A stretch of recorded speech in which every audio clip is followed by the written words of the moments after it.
Hey everyone, my name is Nathan Payne. Welcome to another episode of Coffee and Crypto. We have Miles here, head of research at Blu Ocean Games Guild. Thanks for joining us again today. I really wanted Thank to you for talk having about, me. yeah, I really want to talk about what's going on in the markets and what this could mean for play to earn. So, figured who better to Hmm. have here than you? Just to kind of kick things off, it's kind of interesting because really what's going on in the markets right now is this is just hype based on the grayscale ETF. Like nothing's been seeded yet. Well, yeah, but it's very Exactly specific hype. happening. It kind of It shows is. that because you watch the tech stocks and how they're not really super correlated with Bitcoin or crypto right now. It kind of shows you that crypto is kind of responding to its own factors and not necessarily the whole world's macro factors that relate to economy. Crypto is listening to specific things that are crypto related right now and responding to those positively, which is a good thing for us. Yeah, it's interesting. You can almost call it the great decoupling, where it's like now Mm, kind of broken off from like NASDAQ, because historically Bitcoin would move or crypto would move in correlation with the NASDAQ and things like that. And right. I mean, last couple of days the markets really got wrecked and Bitcoin went up, right? So and then you see people like the CEO of BlackRock talking about flight to quality and like it's interesting because all the baby boomers have been told their whole life, 401ks, retirement plans, bonds, treasuries, all that Well, stuff and is, listen, if they had those things when they were 30 and they're 16 now, they did a good job. I'm sure that they did. Those yeah. instruments were fantastic in their time. But I But don't they, know if they're necessarily the best or most fantastic, instruments to be using in this time as the financial landscape changes. yeah, it's interesting. So there's Starlink, which has actually gone up over 100% in the last 24 hours. And, this is a game that really hasn't been on our radar quite so much. I have heard of it before, but it's interesting to see that pumping. I mean, Gala Games is up quite a bit over the last week. Even Star Atlas is up, I think, 10, 12%. So it's interesting seeing the liquidity come into play to earn again. And it's kind of giving us a little bit of a taste of things to come, I think. And that Well, just and I gets me have really a excited. few, thoughts about that too, because as you're watching these rises of various altcoins and various, tertiary coins for like gaming projects and things like that, I'm also watching the Bitcoin, the what's the word I'm looking for? The percentage of cryptocurrency that is Bitcoin is also going up. Yeah, Bitcoin dominance. There we go. That took me a moment. Yes. Bitcoin dominance continues to go up against Ethereum, against altcoins, against everything. Everything appears to be from that chart bleeding into Bitcoin, but that's also not true because you can see that these coins are pumping. And so that means to me the disconnect there that I had to put together is that clearly liquidity is coming into all systems, and that's really Yeah, exciting. Maybe in it small is. amounts right now, but give it a few more months, and that will continue to rise. I think. Yeah, and it was interesting because during the bear market, it was almost like, okay, focus on quality projects, take a look at projects that are building. They have good roadmaps, good development teams. How's their community? Is their community strong? And kind of place your bets, so to speak. And I don't think we're, in the bull market by any means yet, but there's definitely hints that we're going there. And to see the spike in meme coins and then play to earn, it's nice to start to put our feelers out there again to take a look at profitable projects and what ones are going to be best for the play to earn industry. And it's going to be really fun following all of that on the channel here and finding Well, opportunities in projects. a big thing that our company does and that a lot of people who are crypto minded do is they watch the trends that relate Yep. to crypto.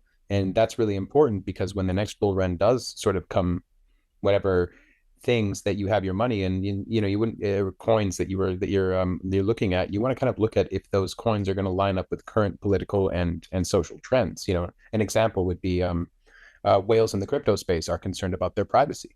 So, suppose a network like Solana next week announces that they're going to be making a huge change, is like an integral change to their network that supports privacy, so that people who have a certain amount of money won't have their transactions be public.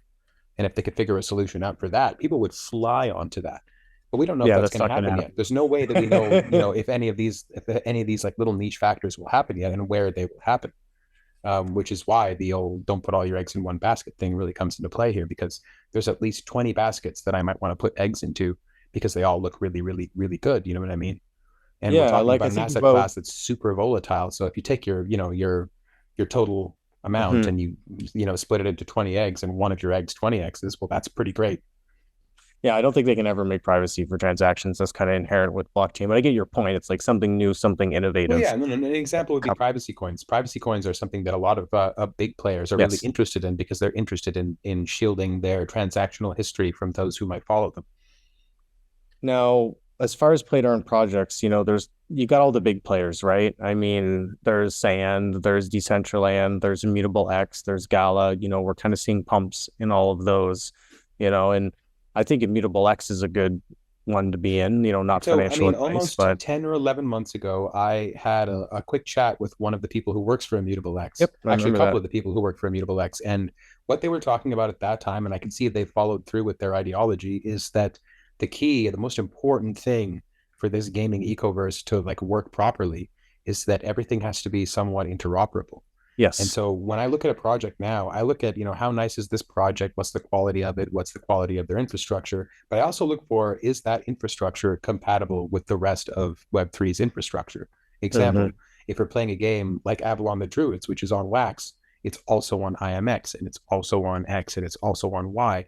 And because of that, they have their eggs in all of the baskets where people might be actually transacting during the next bull run, and on one of those, probably more than the others, but who knows which one it will be, um, they'll see a spike in activity because that will be the place where other games that are being played that are also popular are also being played, That's right. and there will be interoperability. Then now it's clear to me that IMX sees that, and that's why they've made their system the way that they've made it, and why they're open to as many people sort of coming into their system as possible. And it's also clear to me that's why Merit Circle, who made their new second layer solution, which I don't Yep. remember exactly what it's called, but I want to say it's called Beam. It runs on a second layer that works kind of like, I would say, parallel. It's like an app chain parallel to Avalanche. And when I Hmm. looked at that really closely, I was like, well, Avalanche is ultimately ERC based. So at the end of the day, if this blows up and everybody wants to take their NFTs from this thing exploding and interrupt, make it interoperable with some other project or sell it so that they can go and do something on Ethereum, you know what I mean? They're going to be able to do that because it's all compatible. And so that was a huge green light to me. It's like, cool, I want to see where Merit Circle goes with this, because if they go somewhere with this and it's positive, then it has a chance to reach me. I agree. So yeah, Actually, let's talk about interoperability that is for a super minute. important. Yeah, it's a difficulty with the space of play to earn is like learning all these networks. I mean, I think that's one of Wax's challenge. And I mean, Wax is up, I think, 16%, just in the It last is a week as really big well. challenge for Wax. Wax is based on the EOS platform, which is That's right. by today's standard pretty old. Yep. And if you wanted to get your NFTs or whatever your assets directly from Wax to another network, there's no way to do it. You have to wrap them, or you have to sell them and take equivalent value somewhere else, or something like Yep. that. There's at least one hurdle there. You know what I mean? But the advantage of that network is it's so programmable. There's so many things you can do. There's multi-sig wallets. There's, So that's like why I'm not all worried of that about them. And because of too. last bull run, it was clear to me that I was able to see that people were transacting a hell of a lot with Wax, but then they were Yep. able to figure out ways to make that work for them in order to interoperate with other big blockchains such as the Ethereum chain, which is why we saw huge spikes in them both last year. If Wax was not connected to that whole craze that was happening during the bull run of 2021 and 2020, then it wouldn't have seen spikes. Now, here's another point that's interesting is you got to think about liquidity too, right? Like if your game is on Ethereum, there's obviously way more liquidity in there, but you need a layer two solution. You need Well, it doesn't Arbitrum, even something necessarily have else. to be on Ethereum. It just has to be ERC compatible so that it can Yes. transact with things that are Ethereum based. And that it gives it a level of indirect liquidity that helps any project. You know what I mean? Which is why Yeah. anybody might want to be on IMX versus just on their own, making their own chain. So it's going to be interesting to see how, and I think Solana actually is going to do quite well, and there's been a lot of games that kind of made that hard decision during the last bull run as they said, look, no, we're going to develop on Solana. Rory is a great example. We have Yeah, Star yeah, Apps, that's and true. there's an argument that if they would have gone on Ethereum, they could have had a lot more token sales and there would have been a lot more liquidity. But Well, listen, there's still a lot of support behind Cardano and hey, Solana today, and even though the ecosystems are separate, they've been together, sort of in a group, present for a while, long enough that there are bridges that allow you to sort of move your things between Solana and Cardano and Ethereum-based networks and Avalanche. So between those four or five like major ones, I don't see a huge problem. But if somebody comes out with a game where they're claiming that they're going to have their own um, like proprietary blockchain technology that runs their game, it's going to be like, well, how does that interoperate? Make sure that you build a solution to allow that to interoperate with ERC compatible stuff, because most of the things that people are making today is ERC compatible, and that seems to be the trend. There's also a lot of new networks. I mean, talk about SUI. There's Yeah, Sui Network is really popular, and Yep. what was the other one that I was thinking of that they claim is going to be the Solana killer? They call it Aptos. Yes. And that's Yeah. interesting to me because, in the last room, they were talking about who's going to be the Ethereum killer, you know what I mean? And then Ethereum is clearly still alive. And now they're talking about who's going to be the Solana killer. And it's like, But well, here's neither of where I them see died. the issue though is like developing a game on those networks is going to take a lot more time. It's almost like you're starting from scratch again. Well, So that's right. when this bear market, all the big titles, the AAA titles have spent all their time developing on Ethereum or Solana. I haven't really seen much for Avalanche to be completely honest as far as games. There was a few that tried, but it didn't really go far. The But I biggest, mean, those are ahead. both Those projects are monetarily ahead. and like in PR, is that I've seen anything happening on Avalanche right now is Mhm. definitely the Merit Circle thing. The Merit Circle DAO making their thing on there seems to be the thing that I'm the most interested in. But I haven't seen any other Avalanche based projects really apart from that.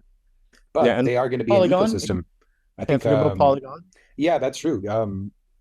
Played a lot of games in Polygon during the last run. It But now just that you helped with mention it, dealing I'm with not the gas currently. fees on Ethereum, where games didn't have proper layer two scaling solutions. So that was You a know, big problem, and I'm wondering yes, if that's going to be a problem again, during the dude, it next bull already run. is, man. Man, even during the like the meme coin craze was going the last couple of days, gas fees are like 30, $50 again, and it was Really, in like, come Ethereum. on, That yeah, makes like me this is sad, but already up there.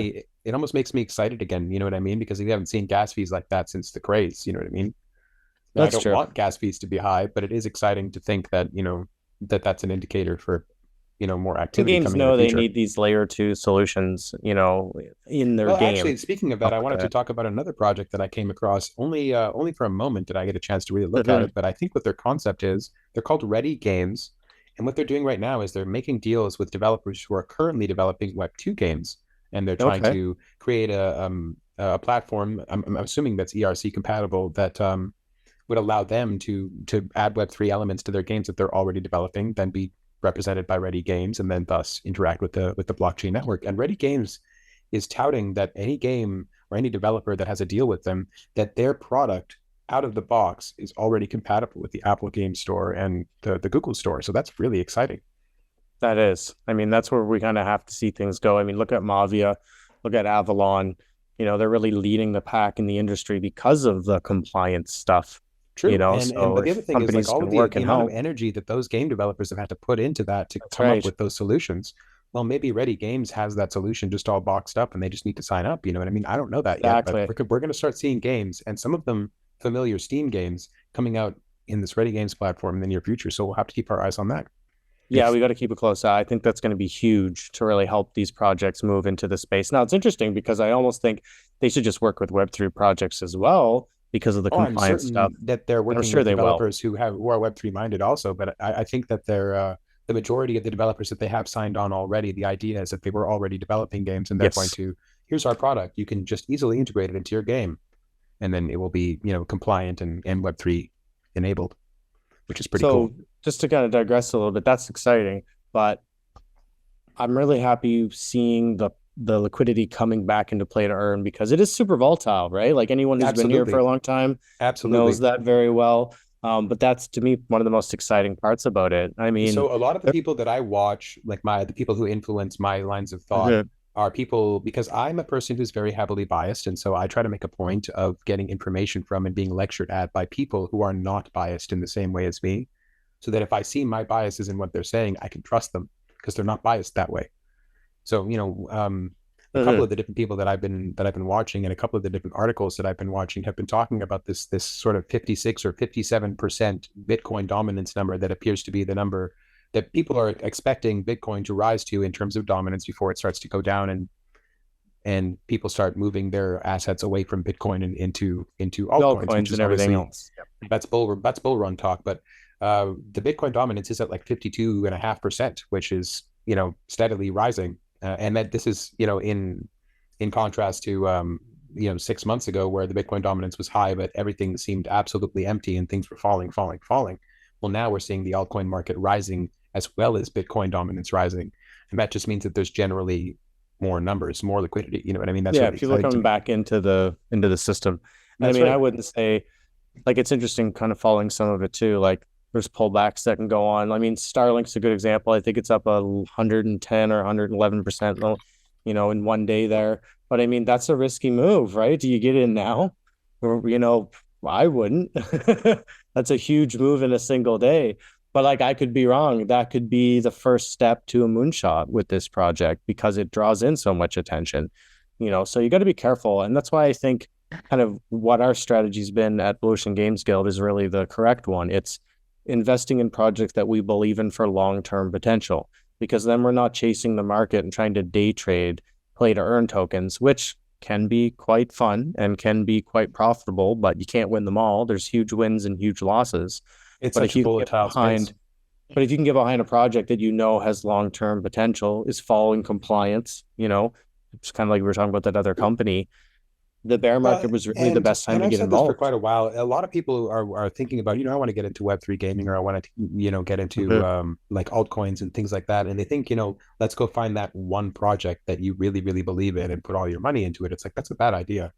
If you really want to do something like that, if you're somebody who wants to invest, but invest simply, if you're somebody who was investing in the Nasdaq, you know what I mean, or in TradFi, who was investing in just like single aggregates so that you Yeah. can make a return, the better thing for you to be thinking about doing right now would be like to look for a network that you believe in. Example, Immutable X, or Solana, Uniswap. Uniswap would Polygon. be a good example, or just Bitcoin on its own. You know what I mean?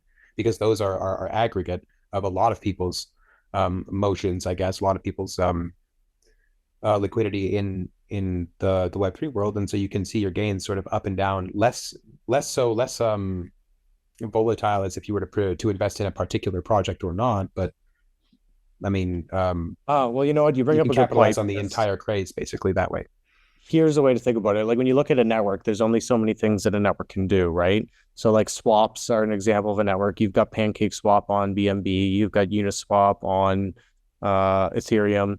So Uniswap, its token kind of lacks utility, but we obviously know as Ethereum pumps and the network pump, more people are going to be using Uniswap. So I mean, it's That's kind of right. like, can you make your predictions for when there's more activity on the networks? And that's the safe bet too. Like, if someone just coming into space, I'd say Bitcoin. That's easy. Yeah, it And would then be if they're the like, what easiest for else? sure. I'd say Ethereum. And then if they say what else, I'd tell them the networks, right? Like, Solana, Avalanche, Polygon, Yeah, not exactly. Phantom. That's I've where I would lost a go too. little. I've lost, there's like Phantom, which was interesting during the last bull run, but I'm not as convinced for them anymore. Then you've Yeah, got I the open my majors. Phantom wallet every once in a while and wonder, like, when was the last time I've actually had to use this? No, so that's different. So Phantom is a completely different network. It's like, and then same like Harmony One. That's another one that a The lot of people Phantom don't remember. network. So that's what I mean. A lot of people don't even remember it, or it would used to have like 10% up and downs sometimes during single days. And I remember thinking, if I day traded that, it would work out pretty good. But I mean, you haven't really heard a lot of Harmony One's a great example. DeFi Kingdoms was on Harmony One. And it's Oh, like I that's right. haven't Okay, I've heard of Harmony One. before they ended up going to other chains. And, really, I haven't heard a peep from Harmony One, since that. So I do think that's going to be interesting with the play to earn titles that are going to expose us to some new networks just because of partnerships and how they've done it. And it'll be interesting to see. But I do think there's going to be liquidity issues if they're not interoperable or cross chain. But yeah, I just think we got to keep a close eye on play to earn right now. Things are pumping a bit. It's going to be interesting to see what Well, and titles one more and thing that I would want profitable. to mention to anybody who's just joining this space for this season, you know what I mean?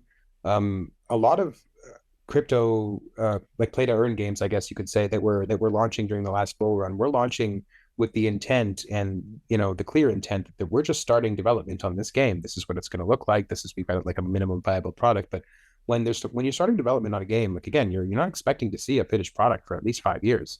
So if somebody comes into this season and games are popping up that haven't had much of a history yet, that don't have transactional history, that have only been around for 3 to 5 months, don't expect them to be finished before the end of the bull run, because they're not going to be. They're going to be finished for 5 years from now, probably the start of the next bull run. Oh, due to the revival of clickers, I know it's going to Yeah, happen. yeah, it's going to happen because people are going to be like, well, none of these games that I want to play are done yet. You know what I mean? They're games that have history of the last maybe 12 months. And those those are going to be projects that have just started building their game. They might have an alpha or a minimum viable product, and then they're going to be building their thing the next few years. You know what I mean? Those people are going to be like, well, what do I do now? And you have two choices: clickers, or you can go back to some of the older tried and true Web3 games that have been in development for the last few years, and make the best of it. No, here's a good example. Farmers World pumped 400% during the ETF hype. No way. Are Just you like, serious? that's funny, Are right? you And then serious? it had a sell off and went like right back down because people were like, So I "Oh my don't. God, it's can sell something." This is exactly what I knew was gonna. So what this means to me is that there's a cajillion people with $0.00001 worth of Farmers World tokens, and they're all trying to figure out, is there ever going to be a time I can extract value from this? That's Yes. what this is. What this also So, tells but me to though is see the that those movement was people, also like, "Oh, yeah, it's those people are following the watching market." Wax. That's what that means to me. Those people are watching That's Wax. right. So if they go back to watch Wax again and then find something there that actually catches their eye during the next Wax bull is run, up 16, 70% right now, 16, that, 17. So, I mean, yeah, I yeah, believe that. I believe heading to that. see that. Well, I know we just have to stay focused, as the game guild, take a look at new titles that are coming out, focus on the ones that we've already been invested in because now we're going to get to some, a lot of betas are coming out. We're actually getting to play. Yeah. But a So a lot lot of of the the earning opportunities are right around the corner for a lot of these games too. And I think it's interesting. It's going to time out pretty well with the markets. I mean, we always know the halving, is always predicted for the next bull run. So we're kind of like, let's keep going and see how it impacts play to earn over these next couple months. But I think it's I going to think be it's going to be super positive. And the other thing is that I don't know how many of our viewers are present here for our YouTube shows, but are not present in our Discord on any particular day. But you will find that a lot of the time that we spend playing Web3 games these days, when we're in our Discord and when we're just hanging out, are games that are in alpha and in beta now, where they were just sort of previews when we started investing, when we looked at them and started investigating them to see if they were going to be good or not. They were just sort of haven't even been made yet, or they were just on their way out type thing. We're talking about minimal viable products. Those games Yep. are now betas now and have had a couple of updates and are starting to become cleaner and more fun. And then there are other games that I played a couple of years ago, maybe, or a year ago, that just in the pursuit of research that I've come back to, like, this game was actually genuinely fun and I want to go back and play it. And so, those are the games that I've got my eyes on. Yeah, it's going to be fun over the next while. Well, thanks so much for joining us today, Miles. And, I'm looking forward to talking more as the market develops and see the impacts it has on play to earn. Get you on quite a few more episodes in the near future. I'm looking forward to seeing your office in person. I plan to come Yes. visit you soon, and I want to see your office in person because it looks beautiful. Looking forward to it. We'll be able to do it like old times where we can actually Yeah. have both of us doing coffee and Oh, I crypto. can't wait. That would be nice. Have an Awesome. Well, actual thanks so coffee much again. for, yes, that's right. So thanks so much for everyone joining us today. Also, I just want to say thank you for everyone who's subscribed to the channel. It really helps out. And also, we appreciate all the likes on the video. And we'll see you guys in the next one. Until next time, cheers.